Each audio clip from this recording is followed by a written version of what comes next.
आज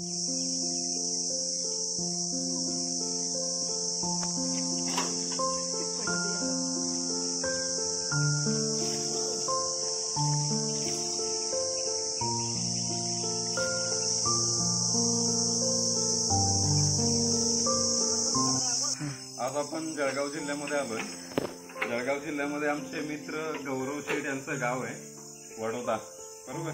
यस। तालुका कोणता? मुक्ताईनगर। मुक्ताईनगर तालुक्यामध्ये आपण आता आहोत, वडोदा गावामध्ये। आणि मच्छिंद्रनाथ महाराजांचं मंदिर आहे, तिथं आंघोळीसाठी आलो। हे मंदिर आहे वडोदा गावामध्ये खूप जागृत देवस्थान म्हणून प्रसिद्ध आहे। आणि आम्ही दुपारी पोहोचलो गौरव शेठच्या घरी आणि आता आंघोळीला इकडे आलो आम्ही। तर ही अशी विहीर आहे, अतिशय छान विहीर आहे। एवढ्या उन्हात पण खूप गार पाणी आहे आणि आता हे विहिरीतून पाणी काढून मग आंघोळ करणार आहोत।